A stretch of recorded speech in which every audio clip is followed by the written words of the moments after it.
함께 일어나셔서 하나님 말씀 보시겠습니다.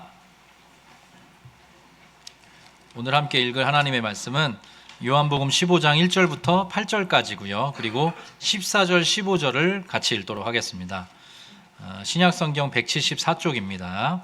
요한복음 15장 1절부터 8절, 그리고 14절, 15절. 우리 한 절씩 교독하겠습니다. 제가 먼저 읽겠습니다. 나는 참 포도나무요 내 아버지는 농부라. 무릇 내게 붙어 있어 열매를 맺지 아니하는 가지는 아버지께서 그것을 제거해 버리시고, 무릇 열매를 맺는 가지는 더 열매를 맺게 하려 하여 그것을 깨끗하게 하시느니라. 너희는 내가 일러준 말로 이미 깨끗하여졌으니 내 안에 거하라, 나도 너희 안에 거하리라. 가지가 포도나무에 붙어 있지 아니하면 스스로 열매를 맺을 수 없음 같이 너희도 내 안에 있지 아니하면 그러하리라. 나는 포도나무요 너희는 가지라. 그가 내 안에 내가 그 안에 거하면 사람이 열매를 많이 맺나니 나를 떠나서는 너희가 아무것도 할 수 없음이라. 사람이 내 안에 거하지 아니하면 가지처럼 밖에 버려져 마르나니 사람들이 그것을 모아다가 불에 던져 사르느니라. 너희가 내 안에 거하고 내 말이 너희 안에 거하면 무엇이든지 원하는 대로 구하라. 그리하면 이루리라. 너희가 열매를 많이 맺으면 내 아버지께서 영광을 받으실 것이요 너희는 내 제자가 되리라. 14절 15절 같이 읽겠습니다. 시작. 너희는 내가 명하는 대로 행하면 곧 나의 친구라. 이제부터는 너희를 종이라 하지 아니하리니 종은 주인이 하는 것을 알지 못함이라. 너희를 친구라 하였노니 내가 내 아버지께 들은 것을 다 너희에게 알게 하였음이라. 아멘. 자리에 앉으시겠습니다. 다시 한번 우리 귀한 아름빛교회 성도 한 분 한 분을 축복합니다. 가을 날씨가 참 좋았는데 갑자기 미세먼지가 이렇게 찾아와가지고 아침에 안개도 짙게 끼고 좀 그런 시간을 보내고 있습니다. 특별히 환절기 건강 유념하시기를 바라겠습니다. 저는 누군가가 처음 신앙생활을 시작한다라고 하면 복음서부터 읽으라고 권하는 경향을 갖고 있습니다. 보통 이제 신앙생활 시작하면 성경을 읽어야 되지 않습니까? 창세기부터 시작하다가 곧 실패해요. 특별히 레위기라는 거의 히말라야 산맥을 만나면 성경 읽기를 포기하게 되죠. 그래서 결국 기독교의 기본 가치는 예수가 누구인가거든요. 예수를 통해서 하나님이 드러나고, 그래서 우리가 지난번에 살펴봤던 말씀에 보면 나를 본 자는 아버지를 보았다, 이런 말씀이 기록되고 있어요. 그래서 제가 복음서를 읽기를 권하는데 특별히 4개의 복음서, 마태, 마가, 누가, 요한복음, 이 4개의 복음서 중에서 저는 요한복음서를 좀 읽으시라고, 그것도 반복적으로 읽으시라고 권하는 경향이 있습니다. 여러분 주변에 혹시 아직 신앙이 막 이렇게 움돋으려고 하는 분이 계시다면, 우리가 지금 제가 또 너무 사랑하는 말씀이어서 약간 편애하는 것도 있지만 요한복음을 통해서 드러나는 예수님의 면모, 예수님의 아름다우심을 우리 그렇게 신앙이 이제 갓 생겨난 우리 성도들이 좀 이렇게 탄탄하게 이렇게 좀 습득해 갈 수 있도록 우리 여러분들께서 요한복음을 좀 많이 권해주시면 좋겠고요. 또 여러분들께서도 이 설교 시리즈가 한 10월 말까지, 이번 달 말까지 요한복음 저희가 이제 살펴보고 그 다음부터는 또 다른 시리즈를 이어가려고 하는데요. 이후로도 요한복음의 말씀을 가까이 하면서 그리스도를 여러분의 마음에 품고 걸어가시는 그런 성도님들 되셨으면 좋겠습니다. 제가 중학교 3학년 수련회 때 하나님을 만났습니다. 하나님이 그냥 찾아오셨어요.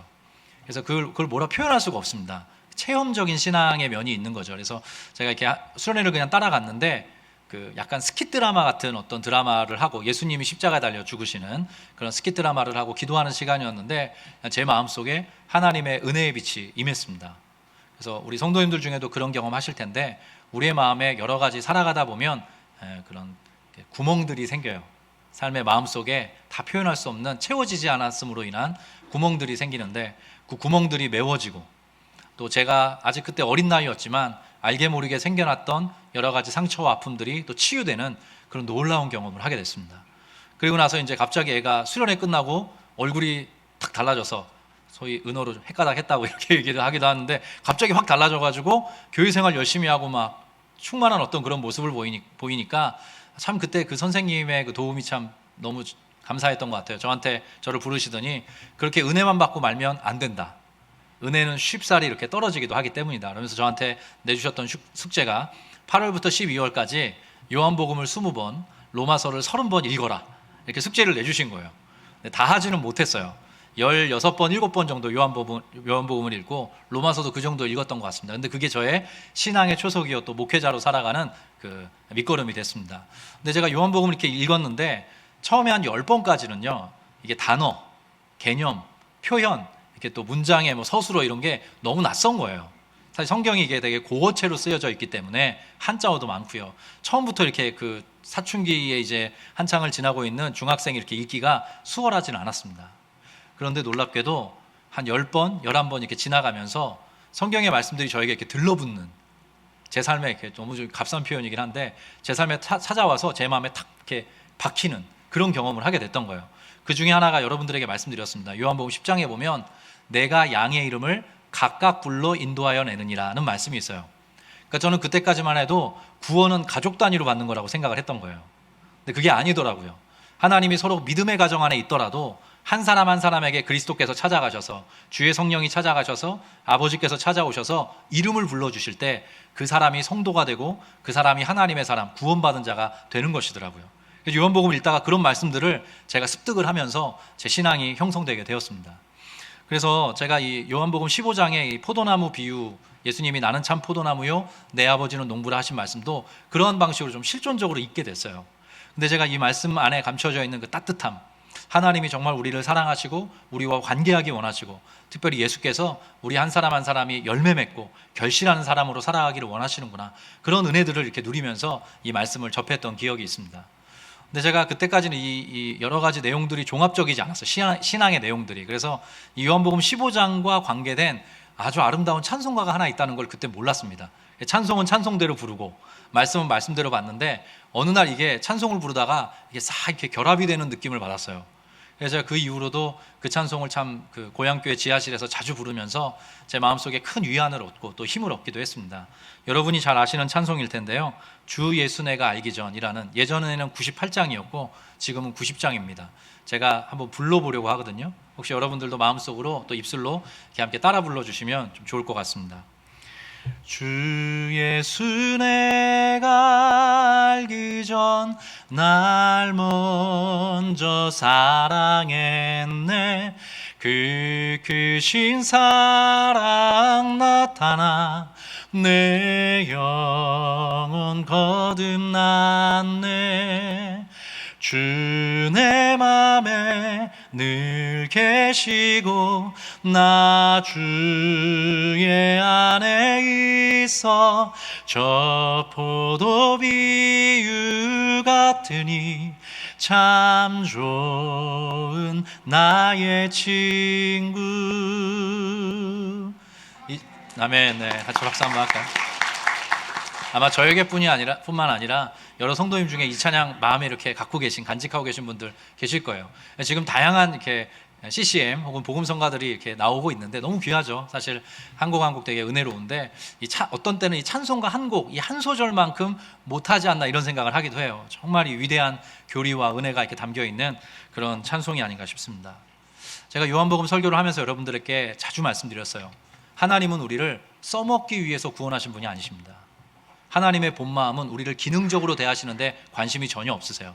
우리가 물론 교회를 섬기고 우리가 인생을 통해서 하나님 나라 확장을 위해서 기여하고 역할을 해야 되지만 하나님이 그러한 용도로 우리를 구원하신 게 아닙니다. 하나님께서는 언제나 우리와 사랑의 관계를 맺고 그리고 그 사랑을 우리에게 나누어 주시기 위해서, 하나님은 사랑이시잖아요. 우리 인간은 사랑이 필요한 존재들이거든요.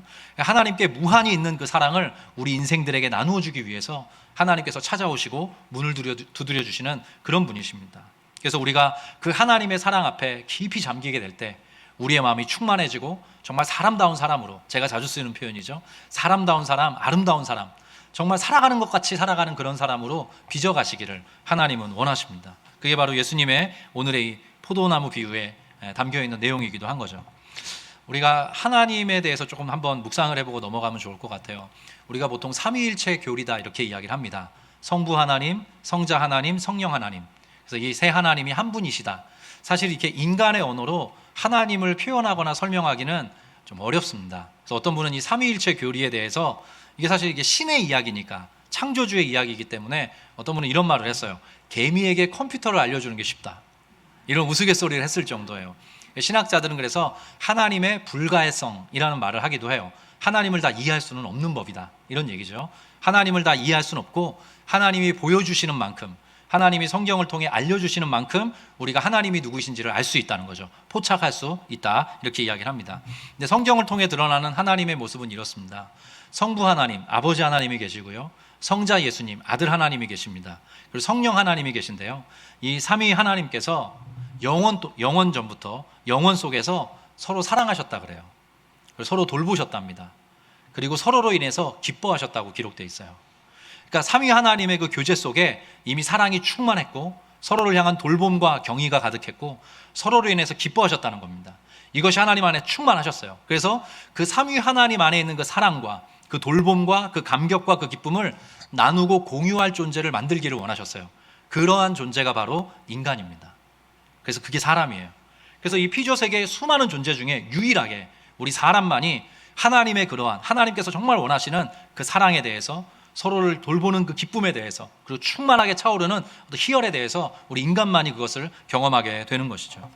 그래서 이 포도나무 비유 속에 예수님께서 내 안에, 내가 예수님 안에, 예수님이 우리 안에, 우리가 예수님 안에 거하면서 그 성삼위 하나님께서 누리고 계시는 그 사랑과 돌봄과 기쁨을 우리 모두에게 나누어 주시기를 하나님이 원하신다, 그렇게 지금 말씀하고 계신 것이죠. 그래서 궁극적으로 우리 아까 읽었던 말씀처럼 예수님이 저와 여러분을 더 이상 종이라 부르지 않고 친구라 부르시겠대요. 저는 이 말씀이 한국교회 성도들에게 매우 시사하는 바가 크다고 봅니다. 왜냐하면 저도 약간 그런 면이 있었는데, 약간 우리가 하나님을 하면 기본적으로 하나님에 대한 생각이 유교주의적인 혹은 권위주의적인 어떤 그런 역사 속에 우리가 있기 때문에 하나님을 약간 좀 공포스러워하는 경향이 있어요. 그리고 하나님께서 어떤 우리의 잘잘못을 하나하나 따지고 하나하나 벌하실 것 같은 그런 율법주의적인 마음이, 그런 어떤 하나님에 대한 인식이 우리 모든 성도들의 마음에 있습니다. 근데 어떻습니까, 여러분? 요한복음의 말씀을 여러분들 함께 읽어가고 또 예수님이 보여주시는 그 하나님의 마음을 우리가 함께 배워가니까 하나님 그런 분 아니시죠. 하나님은 진짜 그 사랑을 우리에게 부어주시고, 그 사랑 안에서 우리가 자유롭게 되고, 그 사랑 안에서 행복해지고, 그 사랑 안에서 기쁨을 누리면서 사람다운 사람, 아름다운 사람으로 걸어가기를 원하시는 분이 바로 우리 하나님이신 것입니다. 여러분, 이 사실 믿으시기 바랍니다. 그래서 주종관계, 굴복하는 관계, 그분을 매우 두려워하기 때문에 마지못해 따르는 그런 관계가 아니라, 진짜 오늘 예수님의 말씀처럼 포도나무와 가지가 연합해 있듯이, 연결돼 있듯이, 서로 양분을 주고받는 관계에 있듯이, 그리고 친구처럼 서로 수평적인 관계에서 대화하고 교제하고 소통하고 사랑을 나누면서 걸어가는 그런 성도들의 삶이 영위 되기를 하나님이 기뻐하신다. 우리가 이 사실을 꼭 기억할 필요가 있습니다. 자, 오늘 말씀에 좀 본격적으로 들어가면 좋겠는데요, 15장 4절부터 5절을 제가 자막으로 부탁드렸는데, 거한다라는 표현이 반복됩니다. 오늘 말씀에 보면 천천히 함께 읽겠습니다. 시작. 내 안에 거하라, 나도 너희 안에 거하리라. 가지가 포도나무에 붙어 있지 아니하면 스스로 열매를 맺을 수 없음같이 너희도 내 안에 있지 아니하면 그러하리라. 나는 포도나무요 너희는 가지라. 그가 내 안에 내가 그 안에 거하면 사람이 열매를 많이 맺나니 나를 떠나서는 너희가 아무것도 할 수 없음이라. 네, 마치 포도나무 가지가 포도나무 그 본나무 줄기로부터 떨어지면 열매를 당연히 못 맺는 것처럼 너희가 그렇게 될 거다. 그러니까 너희 내 안에 붙어 있어라, 이렇게 지금 예수님이 말씀하시는 거거든요. 근데 여기 보면 거하라는 말이 나오고요, 제가 아까 색깔을 다르게 칠해드렸습니다. 내 안에 거하라, 나도 너희 안에 거하리라 말씀하시고, 또 포도나무에 붙어 있다라는 표현도 하시고, 그리고 내 안에 있지 아니하면 이라는 말도 하시고, 또 그가 내 안에 내가 그 안에 거하면 이런 말을 하세요. 거한다, 붙어 있다, 있다, 또 거한다, 이런 말이 반복돼서 등장하는데 16절까지 총 이 말씀이 다 헬라어로는 한 단어거든요. 한 단어인데 한번 따라해 보겠습니다. 메노, 한 번 더, 메노. 예, 이게 머무른다, 그 다음에 거주하다라는 의미를 담고 있어요. 근데 이 메노라는 단어를 그때그때마다 조금씩 다르게 번역을 했어요. 아까 우리가 읽었던 거한다, 붙어있다, 있다, 거한다, 이게 다 같은 헬라어를 한글 성경에서 문맥에 맞게 조금 다르게 번역을 한 것입니다. 16절까지 11번이나 등장을 해요. 중요하기 때문이겠죠. 중요하기 때문이에요. 그래서 우리가 이제 머무르다, 거주한다라고 하면 약간 장소적인 개념을 탁 띄웁니다. 지금 저와 여러분이 어디에 머무르고 있죠? 아름빛교회 본당 무슨 홀? 지금 아름빛 홀에 지금 머무르고 있잖아요. 시간을 보내고 있잖아요. 이런 장소적인 개념으로 생각하기가 쉬운데 그렇지가 않고요, 또 다른 중요한 의미를 담고 있습니다. 이게 뭐냐면 인격적으로 관계하고 교제한다는 뜻이에요. 단순히 어느 공간에 들어가서 거기 그냥 가만히 있다 이런 뜻이 아니라 어느 공간에서 머무르면서 누군가와 인격적인 교제를 나눈다는 뜻을 갖고 있어요. 중요한 용례가 누가복음 19장에 등장합니다. 제가 먼저 말씀드리고 자막을 부탁드릴게요. 누가복음 19장에 보면 중요한 인물이 한 명 등장합니다. 제가 한두 번 말씀드렸던 삭개오라는 인물이에요. 근데 그 사람의 이름의 뜻은 정결한 자라는 이름의 뜻을 갖고 있었습니다. 근데 그 사람은 여리고라는 꽤 그때 번화했던 성에 살고 있었는데요. 로마의 어떤 세금 징수원, 그걸 세리라고 이야기를 합니다. 로마 제국을 위해서 봉사하는 세리로서 일했던 사람이에요. 근데 이 사람이 얼마나 그 자기 일에 열심을 내었던지 세리장까지 됐어요. 우리로 말하면 세무서장이 된 것입니다. 그래서 자기 동족들의 모든 세금을 징수해서 로마 제국에 보내고 그 나머지 잉여의 부분만큼 자기 소득으로 이렇게 딱 움켜쥘 수 있는 그런 역할을 했던 사람이에요. 근데 이 사람이 하루는 예수님의 소문을 듣고 예수님을 한번 만나보고 싶었습니다. 왠지 모르게. 그래서 여러분이 잘 아시다시피 어떤 나무에 올라가게 돼요. 그 나무에 올라가서 예수님이 지나가실 때 먼 발치에서 예수님을 한 번이라도 좀 보고 싶다 이런 마음을 품고 그런 행동을 하게 됐던 거죠. 그때의 예수께서 이렇게 여리고성에 특별히 그 삭개오라는 사람 앞에 다가가십니다. 19장 5절인데요. 누가복음입니다. 자막을 부탁드렸습니다. 같이 읽겠습니다. 시작. 삭개오야, 내가 오늘 내 집에 유하여야 하겠다. 잠깐 띄워주십시오. 여기 보면 삭개오야 이름을 부르시고 내가 오늘 네 집에 어떻게 하겠다? 유하여야 하겠다. 근데 여기 유하다는 말이 매노입니다. 매노. 그러니까 한글 성경에는 다 다르게 번역을 한 거예요. 그래서 같은 단어처럼 안 느껴지지만 이게 매노입니다. 자, 예수님께서 삭개오를 찾아가셨습니다. 여리고성을 가셨어요. 그래서 삭개오가 있는 곳에 그 나무 아래로 딱 당도하셔가지고 거기서 삭개오의 이름을 부르십니다. 삭개오야 내려오라. 내가 오늘 네 집에 들어가 유하여야겠다. 예수님께 주무실 장소가 필요했기 때문일까요? 삭개오의 집이 꽤 컸을 테니까 그 집에 들어가서 편안하게 좀 쉬시려고 예수님이 이런 청을 하셨을까요? 그렇지 않겠죠. 예수님이 삭개오라는 한 인물을 찾아가신 겁니다. 의도를 가지고. 어디서 중요한 힌트를 알 수 있냐면 예수님이 삭개오의 이름을 알고 계셨어요. 성경은 그렇게 기록하고 있습니다. 예수님께서 삭개오의 이름을 분명히 인지하시고 여리고성을 통해서 예루살렘을 향해 가기를 원하셨습니다. 그리고 여리고성을 통해서 예루살렘으로 가시는데 여리고성 삭개오가 올라가 있던 뽕나무 아래로 그 아래로 가셔서 삭개오의 이름을 불러주시고 내가 오늘 네 집에 들어가 유하여야겠다 이렇게 청을 하시는 거죠. 근데 여러분 집이라는 개념이 그렇습니다. 집은 우리가 생각하는 물리적인 집도 있지만 여러분 잘 생각해 보세요. 모든 사람은 마음에 집이 있대요. 저와 여러분의 마음속에는 사람도 들어가 있고요. 어떤 물건도 들어가 있고 어떤 상황도 들어가 있고 추억도 들어가 있어요. 그러니까 저와 여러분의 마음에도 집이 있답니다. 그래서 예수님께서 오셔서 삭개오라는 한 인물에게 그의 이름을 부르시고 그에게 노크하신 것입니다. 딱딱딱. 삭개오야, 내가 오늘 네 마음 문을 열고 들어가서 네 마음 안에서 너와 내가 교제하는 그런 은혜를 누리고 싶다. 예수님이 그렇게 청을 하셨던 거죠. 근데 이게 매우 중요해요. 왜 중요하냐 하면 누가복음 맥락에서 이렇습니다. 예수님께서 십자가에 달려 죽으시거든요. 예루살렘 성을 향해 가시면서 예루살렘 성에 도착하시고 나서 십자가에 달려 죽으시는데 누가복음 전체 맥락에서 삭개오와의 만남은 어떤 포지션에 있냐면 예수님이 십자가에 달려 죽기 직전에 마지막으로 만나는 한 사람입니다. 놀랍지 않습니까, 여러분? 예수님이 이 일을 하기 위해 이 땅 가운데 오셨다는 걸 보여주는 그림입니다. 예수님이 이 땅 가운데 오신 이유는 잃어버린 자를 찾아 구원하기 위해 오셨는데 그 한 사람에게 찾아가 그의 이름을 기억하고 그의 마음 문을 노크하시는 것입니다. 그리고 그에게로 들어가서 그와 더불어 교제하고 그가 진짜 자유한, 진짜 행복한, 진짜 기뻐하는, 진짜 사람다운 사람으로 살아갈 수 있는 기회를 제공하는 것. 그게 바로 예수님이 원하시고 바라시고 꿈꾸셨던 그런 모습인 거죠.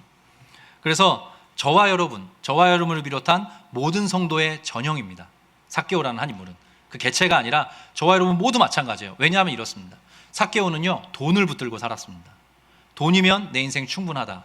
돈이 있어야 내 인생 살아가는 것처럼 살아갈 수 있다. 돈이 있어야 내 인생 보장받고 돈이 있어야 기뻐할 수 있다. 이렇게 느꼈거든요. 근데 우리는 저마다의 방식으로 저마다의 것을 추구하면서 붙들고 살아갑니다. 그렇지 않습니까? 우리가 예수님 아닌 다른 것들을 붙들고 살아갈 때가 참 많죠. 지금도 사실 우리 마음속에 그런 옛 습관들, 옛 마음들이 올라올 때가 있죠. 근데 주님이 찾아가시는 거예요. 너 나하고만 살자. 너 나랑 교제하면서 살자. 너 나로 충분했으면 좋겠다. 예수님이 지금 그렇게 삭개오에게 요청하고 계신 거죠. 그래서 놀랍게도 삭개오가 자유롭게 됩니다.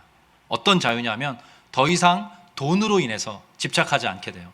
돈에 집착하거나 돈의 혈안이 되지 않고 그 모든 것들을 쫙 풀어놓습니다.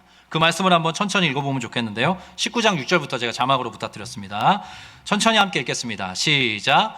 급히 내려와 즐거워하며 영접하거늘 뭇사람이 보고 수군거려 이르되 저가 죄인의 집에 유하러 들어갔도다 하더라. 삭개오가 서서 주께 여짜오되 주여 보시옵소서 내 소유의 절반을 가난한 자들에게 주겠사오며 만일 누구의 것을 속여 빼앗은 일이 있으면 내 갑절이나 갚겠나이다. 거기까지만 보겠습니다. 더 이상 삭개오에게 돈은 중요한 것이 아니게 됐습니다. 이후로도 살았을 거예요. 삭개오는 삶을 영위했을 것입니다. 근데 더 이상 돈으로 인해서 보장받는 삶을 살지 않고 예수와 더불어 교제하는 삶이면 충분하다, 그렇게 고백하게 됐던 거죠. 여러분, 이러한 삶 우리 살아야 되지 않겠습니까? 우리 모든 성도들의 마음 문을 지금도 두드리고 계시고 우리의 마음에 내주하시고 우리를 떠나지 않겠다고 말씀하시는 예수님과 더불어 교제하면서 그것으로 충분합니다.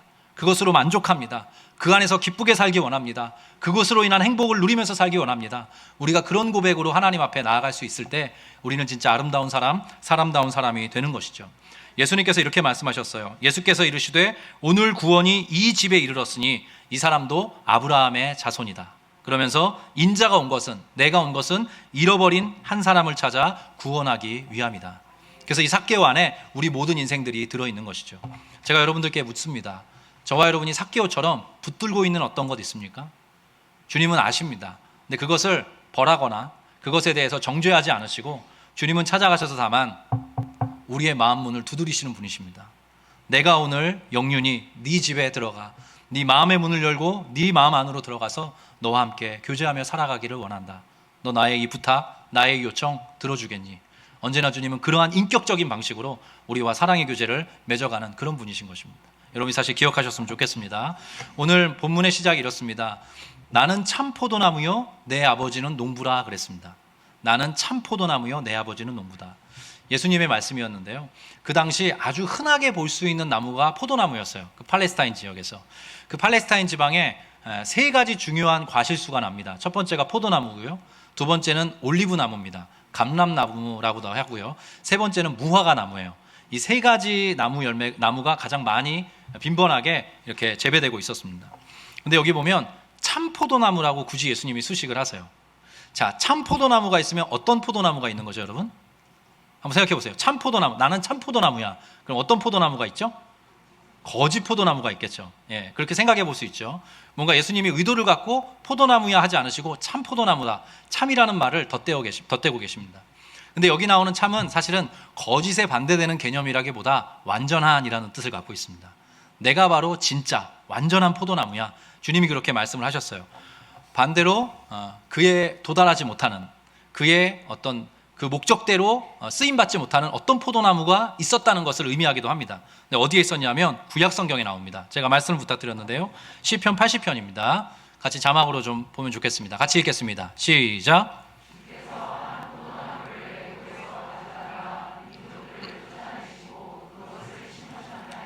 아멘. 여기 보면 주께서 한 무엇을?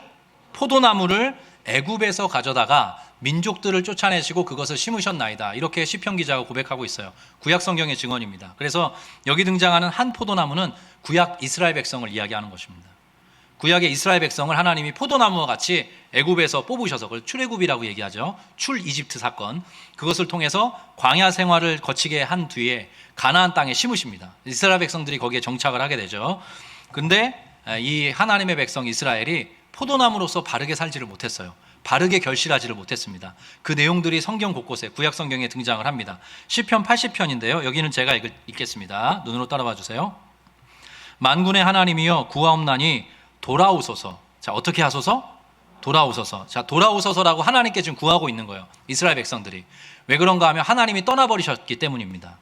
이스라엘 백성들이 바르고 건전한 삶을 살지 않고 바알과 아세라, 그 땅의 이방신들을 우상으로 삼아서 우상을 숭배하면서 살아갔어요. 하나님이 떠난 것 같이 느껴지는 때를 보내고 있었습니다. 그때 이스라엘 백성들이 이렇게 고백하는 거죠. 만군의 하나님이여 구하옵나니 이제 돌아와 주십시오 라고 이야기하면서 제가 계속 읽겠습니다. 하늘에서 굽어보시고 이 포도나무를 돌보소서. 이스라엘 백성을 그렇게 지칭하는 거예요. 자기 백성을, 이스라엘 백성, 이 포도나무를, 주께서 심으신 이 포도나무를 다시 돌보아 주시옵소서. 그 다음에 이렇게 기록하고 있습니다. 이 포도나무는 주의 오른손으로 심으신 줄기요 주를 위하여 힘있게 하신 가지니이다. 이스라엘 백성의 이런 고백이 시편에 담겨 있습니다. 그래서 이전의 포도나무는 바로 이스라엘 백성이었구나, 우리가 그렇게 알게 되는 것이죠.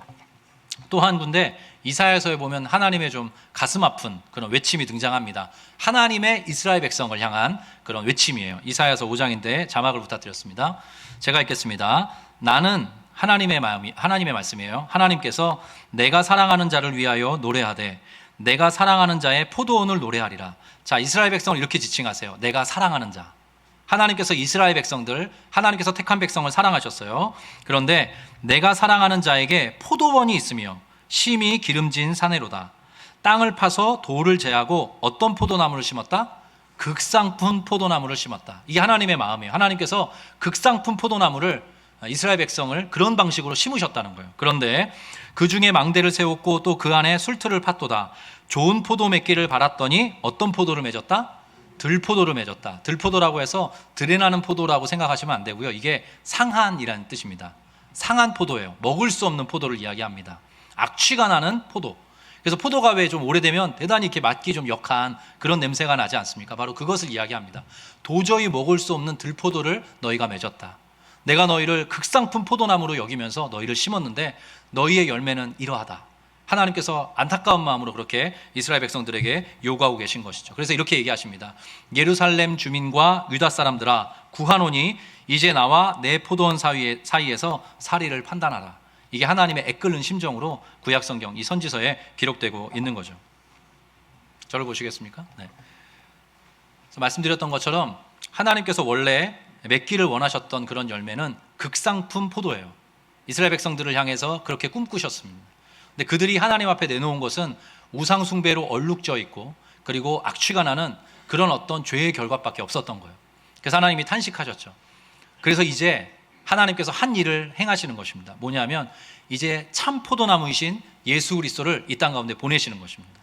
그리고 예수 그리스도 곁에 모든 하나님의 백성들을 접붙이셔서 예수 그리스도를 통해서 우러져 나오는 그 모든 사랑의 자원, 양분을 공급받아 모든 가지, 저와 여러분을 비롯한 모든 포도나무의 가지들이 결실하도록 내가 만들겠다. 하나님께서 그렇게 계획하고 계신 것이죠.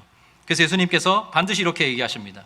나는 반드시 내 가지를, 내게 붙어있는 그 가지를 열매 맺게 하겠다. 그게 예수님의 마음으로 드러나고 있는 거죠. 오늘 말씀 요한복음 15장 2절 3절인데 여기도 자막으로 부탁드렸습니다. 여기 여러분이 한번 읽어주십시오. 무릇 시작.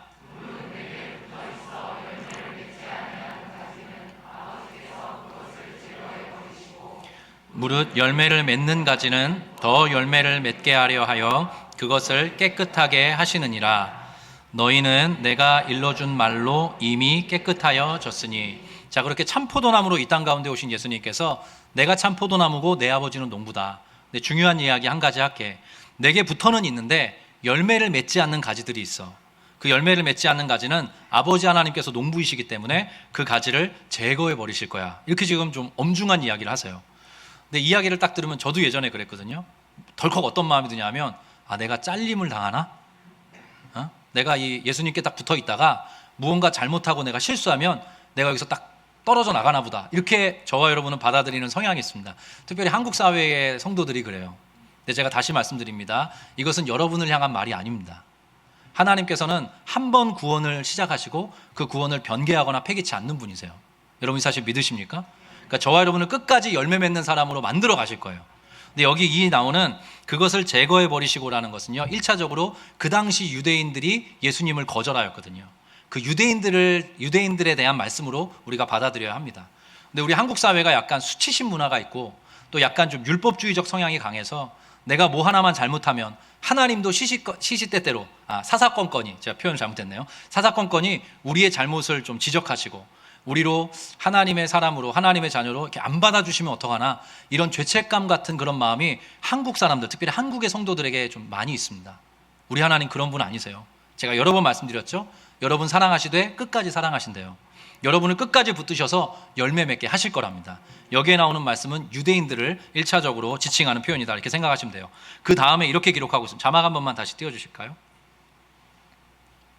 무릇 내게 붙어 있어 열매를 맺지 아니하는 가지는 유대인들, 그들이 열매를 못 맺었으니까 아버지께서 그것을 제해 버리시고 혈통적 유대인들을 다 잘라 버리시고 그 다음에 무릇 열매를 맺는 가지는 저와 여러분을 비롯한 모든 혈통적이 아니라 그 신앙으로 믿음으로 주님 앞에 유대인이 된 이스라엘 백성이 된 하나님의 택한 백성이 된 우리 모두를 더 열매를 맺게 하려 하여 그것을 어떻게 하신대요?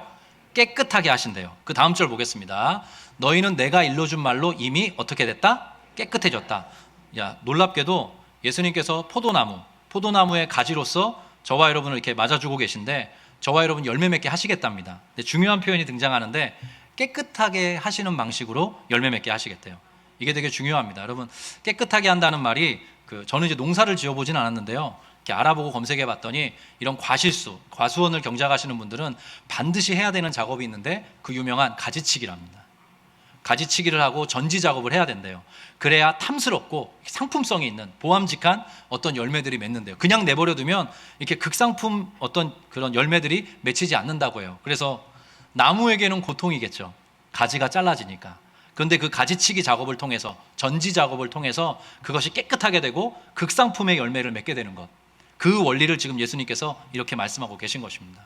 그래서 놀랍게도 저와 여러분에게 하나님이 주시는 열매가 맺히려면 하나님의 가지치기가 있어야 합니다. 여러분 이 사실을 꼭 기억하시길 바랍니다. 때때로 저도 이제 그런 고백을 했었을 때가 있는데요. 하나님이 좀 나를 좀 가만두셨으면 좋겠는데 하나님이 가만두지 않으실 때가 있는 거예요.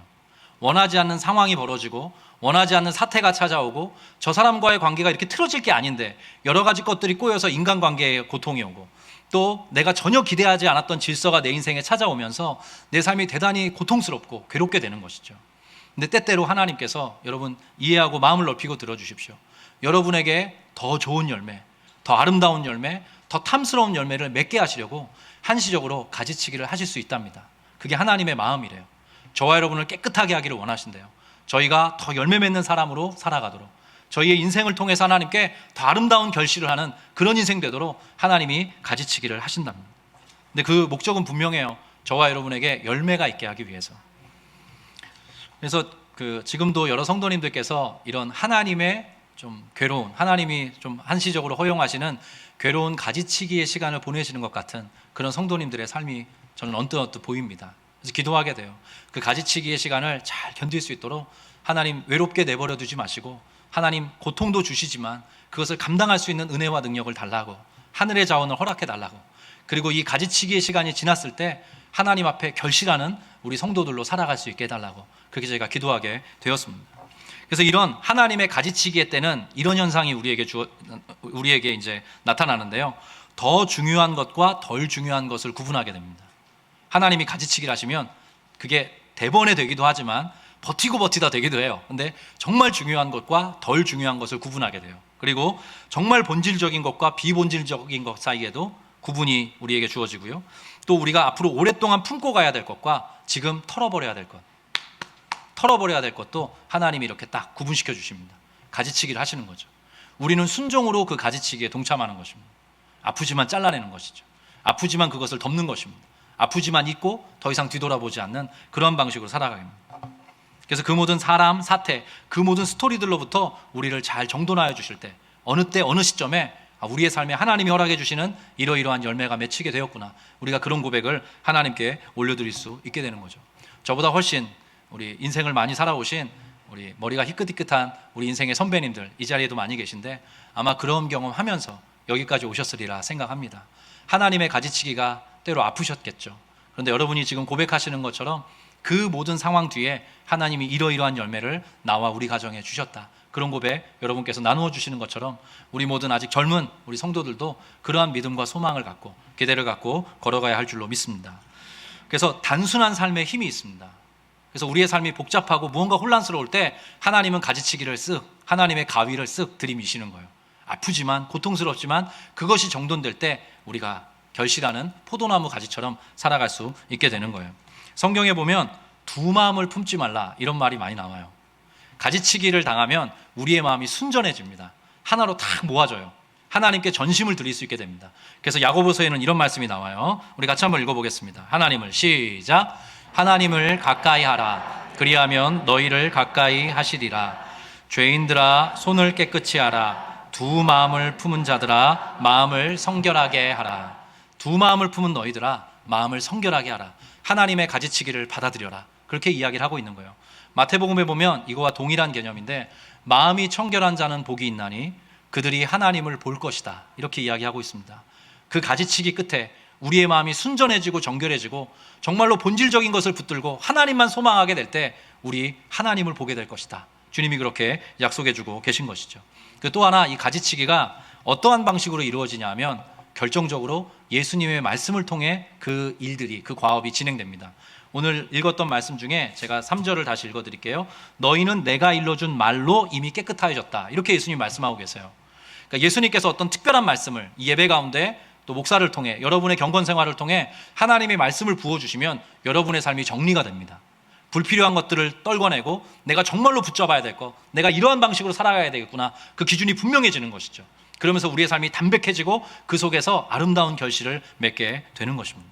여러분 이 사실 꼭 기억하셨으면 좋겠습니다. 15장 5절 한번 읽어보겠습니다. 15장 5절 자막으로 부탁드렸는데요. 같이 읽겠습니다. 시작.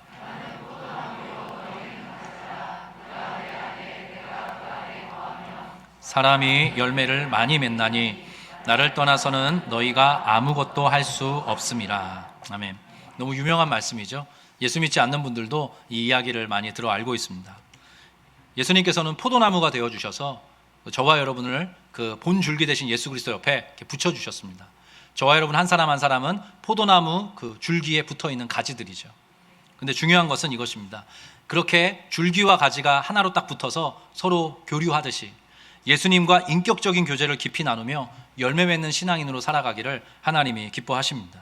근데 중요한 표현은 이것이에요. 열매를 맺는다라고 쓰여 있지 않고 열매를 많이 맺는다라고 기록되어 있어요. 여러분 이 은혜가 우리 성도님들께 있기를 축복합니다. 열매를 많이 맺는다라고 이야기를 해요. 근데 전제 조건은 이것이에요. 열매를 많이 맺기 위해서 반드시 해야 되는 일이 하나 있는데 예수님께 딱 붙어 있는 것입니다. 예수님께 붙어 있지 않고 예수님과 교통하고 예수님과 교제하지 않고선 우리의 삶에 열매를 맺을 수 없습니다. 이것은 저주가 아니라 원리를 말씀드리는 것입니다. 예수님이 그래서 내 안에 거하라. 나도 너희 안에 거하겠다. 우리가 서로 교제하면서 교류하면서 소통하면서 너희 한 사람 한 사람의 삶이 열매 맺는 삶, 그런 삶으로 엮여지기를, 그렇게 펼쳐지기를 원한다.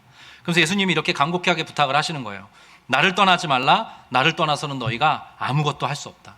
나는 네가 열매 없는 삶, 그 팍팍한 마음으로 살아가는 그런 삶 살아가는 거 원하지 않는다. 나와 함께 나와 더불어 교제하면서 결실하는, 아름답게 결실하는 그런 삶 살아가도록 하라. 이렇게 이야기를 하세요. 성경에서 열매라는 말은 흔히 두 가지로 쓰입니다.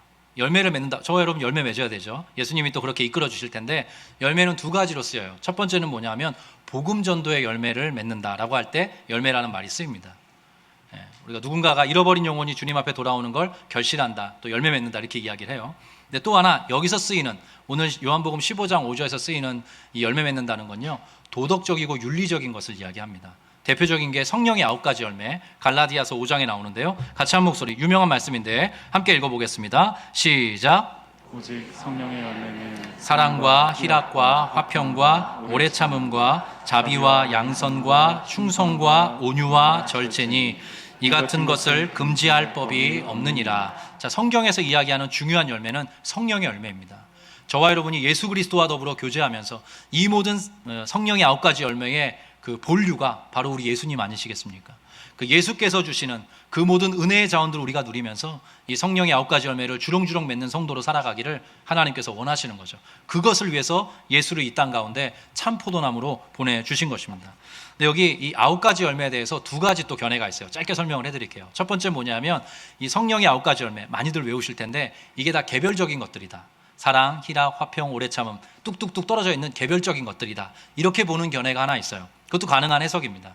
근데 두 번째 보면 여기에 오직 성령의 열매는 하고 해서 이게 단수로 쓰이거든요. 그래서 이 열매의 그 단수는 사랑을 의미한다. 사랑을 의미하고 나머지 희락부터 절제까지, 나머지 8가지는 사랑에 복속되는 것이다. 사랑이 희락으로 드러나고, 사랑이 화평으로 드러나고, 사랑이 오래 참음으로 드러나고, 사랑이 자비로, 양선으로, 충성으로, 온유로, 절제로 드러나는 것이다. 사랑의 또 다른 측면을 이렇게 묘사한 것이다. 이렇게 해석하는 경향도 있어요. 저는 둘 다 가능하다고 봅니다. 근데 중요한 사실은 이것이에요. 모든 열매 중의 열매는 사랑의 열매라는 것입니다. 그리고 이 사랑의 열매는 예수께서 우리에게 사랑을 부어주심으로 우리에게 생겨나는 열매라는 거예요. 그럼 이 사실을 꼭 기억하시기 바랍니다. 예수께서 사랑을 부어주시지 않으면 우리가 사랑의 열매를 맺을 수 없거든요.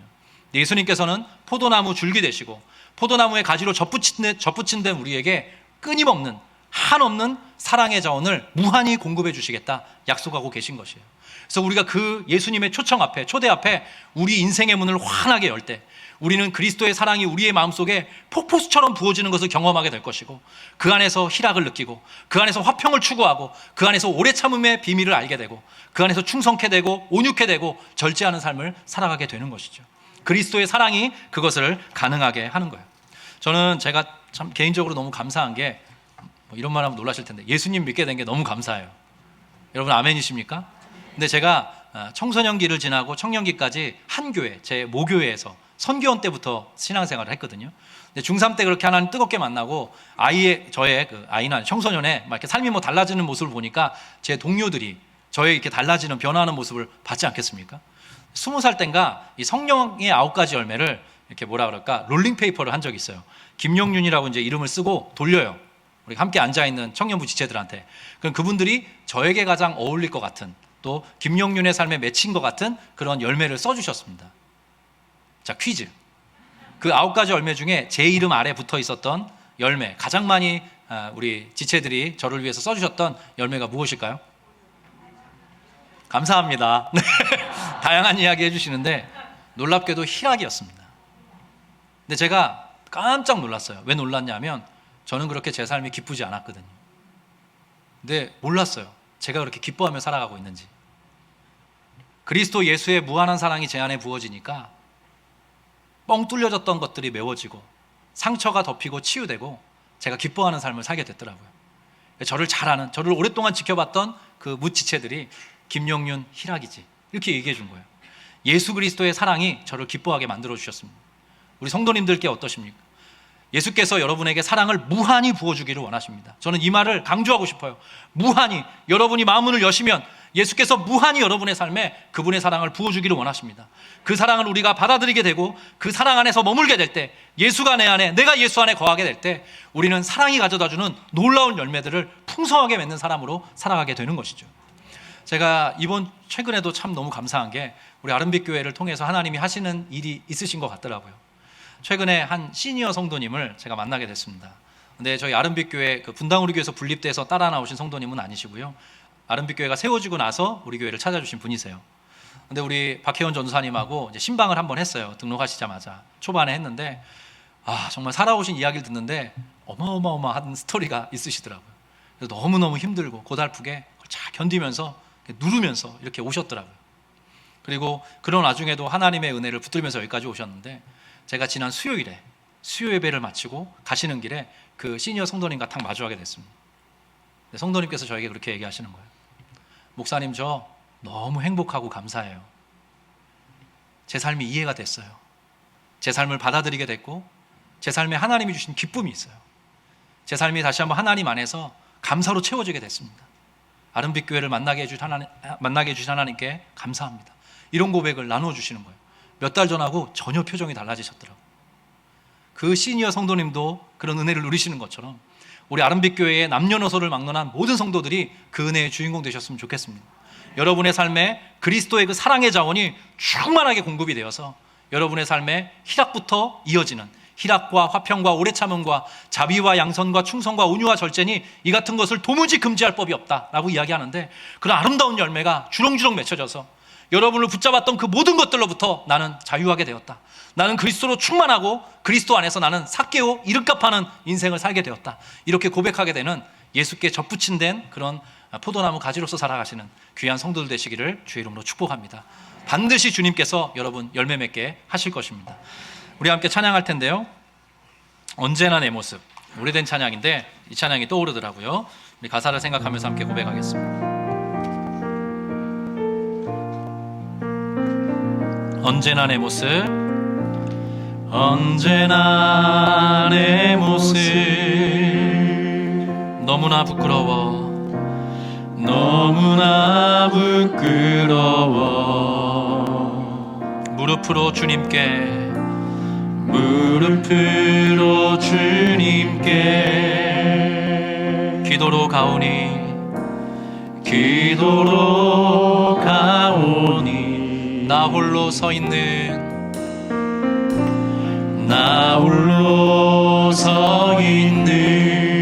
죽은 내 영 깨우사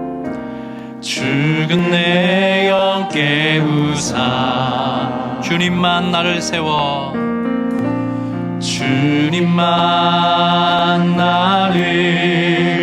내 영 살게 하소서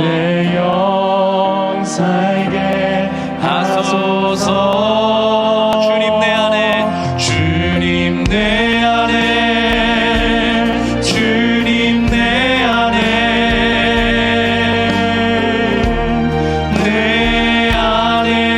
계시오 주님 내 안에 나를 세워 우리 처음부터 한 번 더 고백합니다.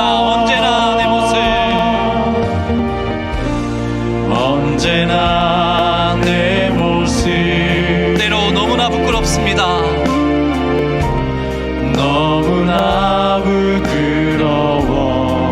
다만 무릎으로 주님께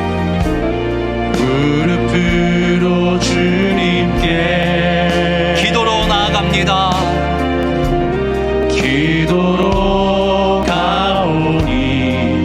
나 홀로 서 있는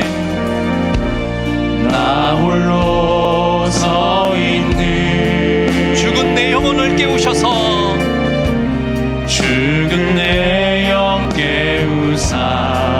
주님만 나를 세워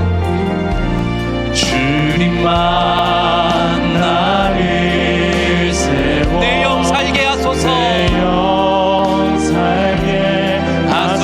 전심으로 고백합니다. 주님 내 안에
하나님 아버지 은혜와 사랑에 감사합니다. 참 포도나무이신 그리스도께 접붙임 받은 우리 가지로서 열매 맺는 삶 살아갈 수 있기를 원합니다. 예수 그리스도 안에서 무한히 영원토록 공급해 주시는 마르지 않는 사랑의 자원, 아버지 그것을 우리 가운데 공급해 주시니 감사하고, 그로 인해 기뻐하게 되고 감사하게 되고 우리의 삶에 진정한 자유가 찾아오게 하시니 더욱더 주님 앞에 영광을 돌립니다. 우리 귀한 아름빛교회 성도 한 분 한 분, 그럼에도 하나님 지금 하나님의 가지치기의 시간을 보내고 계신 그런 어려운 성도님들이 계십니다. 하나님 잘 이겨내고 감당할 수 있도록 하나님이여 은혜로 돌보아 주시고, 또 그때가 너무 길어지지 않도록 하나님이여 간섭하여 주시고, 주님의 긍휼과 자비로 덮어주셔서 그 끝에 하나님 앞에 한아름 아름다운 결실을 올려드리는 그런 믿음의 성도들 다 될 수 있도록 간섭하여 주시옵소서. 삭개오와 같이 우리 살아가고 있는데 다른 것 붙들고 살아가고 있다가 주님께서 찾아오셨습니다. 내가 네 마음집에 들어가 너와 더불어 유하기를 원한다. 그 초청 앞에 합당하게 반응하는 성도들 될 수 있도록 도와주시고, 그리스도와 결코 끊어지지 않는 교제 속에 아름다운 성령의 열매를 주렁주렁 맺는 진짜 성공하는 신앙인들 다 될 수 있도록 간섭하여 주시옵소서. 여호와는 내게 복을 주시고 너를 지키시기를 원하며, 여호와는 그 얼굴을 내게 비추사 은혜 베푸시기를 원하며, 여호와는 그 얼굴을 내게로 향하여 드사 평강 주시기를 원하노라. 사랑하는 자여 내 영혼이 잘됨같이 내가 범사에 잘되고 더욱 강건하기를 내가 간구하노라. 우리의 참 포도나무 되신 주 예수 그리스도의 은혜와 하나님 아버지의 극진하시고 신실하신 사랑하심과 성령님의 내주하시고 교통하시며 우리와 늘 함께 하시고, 우리로 하나님의 크신 사랑 안에서 열매 맺는 신앙인으로 그 아름다운 인생으로 살아가도록 이끌어 주시고 보호해 주시는 역사가 오늘 이렇게 함께 예배하고 경배하는 모든 믿음의 성도들 머리머리 위에, 이 귀한 가정과 귀한 자녀들 위에, 아버지 이들의 사업장과 일상 위에 지금부터 영원토록 함께 계시기를 간절히 축원드리옵나이다. 아멘.